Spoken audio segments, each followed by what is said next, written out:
L'Inter ha firmato un patto per la risalita. Questo è quanto riporta la Gazzetta dello Sport. Un patto collettivo che va ad unire società, allenatore e squadra con un obiettivo chiaro e dichiarato. La rimonta sarà la missione, l'obiettivo delle prossime partite. Nessun allarme, nessuna frattura, al contrario, piena fiducia in Christian Chivu e convinzione che la rotta e la direzione sia quella giusta. Ci sono un po' di considerazioni da fare su questa notizia, su questo articolo e voglio parlarne con voi in questo contenuto. Amiche e amici nerazzurri, ben ritrovati ovviamente. Prima di cominciare io vi ricordo di continuare a supportare e a sostenere il progetto Passione Inter con un like al video, l'iscrizione al canale e vi invito ad unirvi al nostro mitico club di Passione Inter. Ed è proprio nel club che questa mattina abbiamo discusso proprio di questa notizia. Mi fa personalmente un po' sorridere, onestamente, che alla quarta giornata, si parli di patti e di accordi, perché per me è quasi scontato che in questo momento ci debba essere, fiducia e non magari la solita etichetta che conosciamo molto bene della "crisi Inter", tra virgolette. Allo stesso tempo, ovviamente, prima che qualcuno si scateni, non bisogna nascondere la polvere sotto al tappeto, i difetti della squadra ci sono ed è giusto affrontarli comunque con, lucidità. Perché dico che secondo me è scontato, parlare di fiducia? È scontato perché nel momento in cui c'è un cambio importante in panchina e a Christian Chivu viene dato il compito di riaprire un nuovo ciclo, per me devi mettere in conto per forza di cose una sorta di periodo di rodaggio.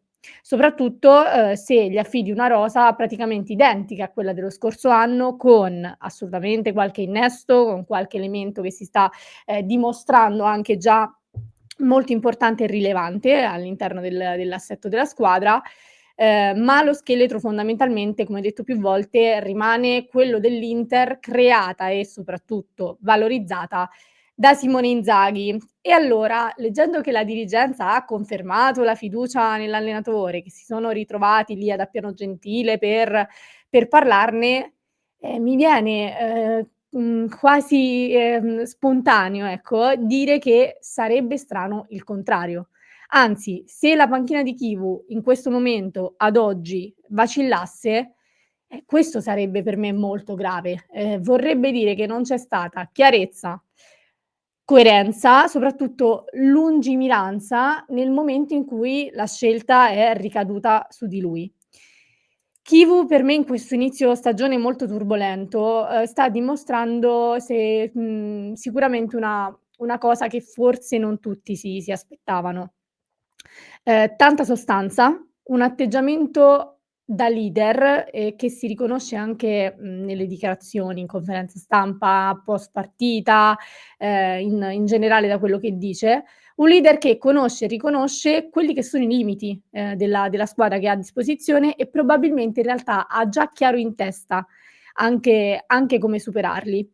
Lo abbiamo visto, sicuramente dopo la sconfitta contro la Juventus a Torino, la risposta della squadra è stata immediata nelle partite successive con Ajax e Sassuolo, è arrivata subito e ha anche mostrato in un certo senso, dei segnali incoraggianti. Molta più compattezza, molta più attenzione e io ho visto anche più fame, che forse è la cosa che inizialmente era un po' mancata. È proprio per questo che secondo me un aspetto importante del lavoro che Kivu deve fare, e qui so già che si aprirà veramente un grande, dibattito su quello che sto per dire, che molti non saranno d'accordo, però io voglio essere onesta intellettualmente. Secondo me Kivu deve, far arrivare al gruppo un messaggio chiaro, ossia che per questa Inter il passo falso non va vissuto come, come dire, una sorta di condanna, ma come un passaggio intermedio, quasi inevitabile, in un percorso, di un gruppo che sta ripartendo. Io come dicevo so che questo è molto difficile da digerire, so che è un concetto molto difficile da assimilare, per il tifoso, ma anche in generale per gli addetti ai lavori, perché comunque siamo tutti molto ancorati, come dice anche Kivu e l'ha sottolineato più volte, all'idea del risultato. Ma io penso che la maturità in generale stia anche nel fatto di riuscire a comprendere il contesto. E ribadisco che a Chivu è stata data una grande patata bollente, senza utilizzare termini tecnici, con l'aggravante che tutti si aspettano qualcosa di diverso da quello che abbiamo visto finora, perché tutti chiamiamo al cambio modulo, al cambio assetto, vogliamo vedere qualcosa di diverso, ma lui praticamente deve farlo ed è tenuto a farlo con una squadra che ha Mhmm, a grandi linee le stesse caratteristiche della squadra della scorsa stagione e che in questo momento soprattutto deve ritrovare un'identità precisa. Kivu deve, in un certo senso inserire, delle nuove soluzioni, senza però andare a rompere un equilibrio e questo è un lavoro molto lungo, è un lavoro che richiede, tempo e soprattutto molta, molta pazienza. È per questo che a me non entusiasma molto, e qui mi collego alla notizia iniziale, non mi entusiasma l'idea di parlare di patto. Parlare di patto ad oggi, dicevo alla quarta giornata di campionato, ci stiamo avvicinando alla quinta e siamo nel bel mezzo del percorso europeo, mi sembra più una mossa, difensiva dopo un passo falso, una sorta di, compromesso per, tra virgolette, "contenere i danni". Secondo me non è questo il messaggio che va mandato in questo momento. Si rischia di trasformare quella che, ribadisco, per me è una fase naturale di rodaggio, in un gesto quasi simbolico, in un gesto di emergenza, mentre quello che serve è più la dimostrazione di un progetto chiaro e coerente, nel quale la fiducia reciproca tra società, allenatore e gruppo è un aspetto imprescindibile, che non ha neanche bisogno di essere in un certo senso sottolineato quasi come, anzi senza quasi, come se fosse un merito, no, quei messaggi di un Inter consapevole delle difficoltà, ma che sceglie di affrontarle insieme, mi sembrano alla fine più una sorta di favoletta che si vuole raccontare, una sorta di, narrazione, rassicurante, ecco, una narrazione rassicurante che è pensata fondamentalmente, per i tifosi, che vuole mettere in scena unità, compattezza, ma che rischia di andare a semplificare una realtà che al momento è oggettivamente molto più complessa.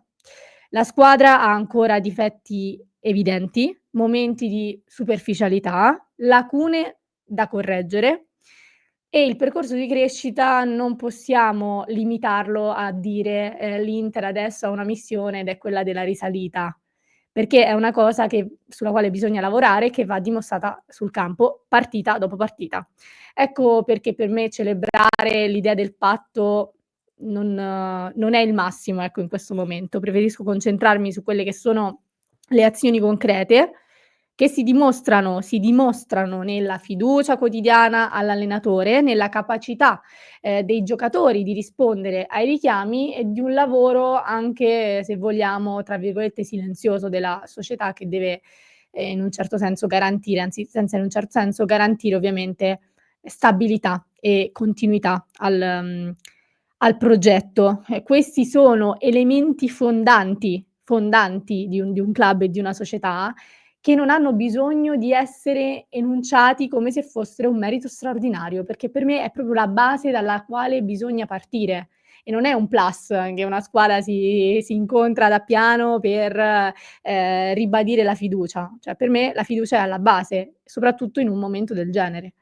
So che è un discorso che, è forse complicato, come dicevo prima, da condividere e da comprendere in parte.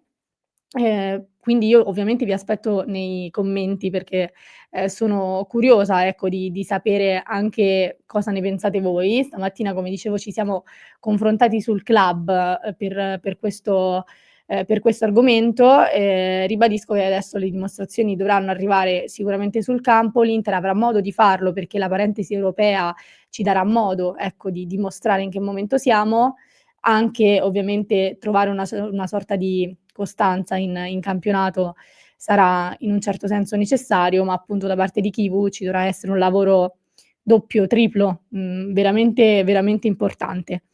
E allora, io direi che tutti questi discorsi li continuiamo, nell'appuntamento di oggi delle 19:30, nella consueta live quotidiana delle 19:30 sui canali di Passione Inter. Io vi aspetto nei commenti, mi raccomando ragazzi, sapete che siamo molto tendenti, ecco, al dibattito e siamo molto curiosi, di sapere che cosa ne pensate, quindi vi aspetto qui sotto, nei commenti. Nel frattempo io lascio un contenuto al link in descrizione per chi ci sta ascoltando in podcast e per chi invece ci segue su YouTube vi basta cliccare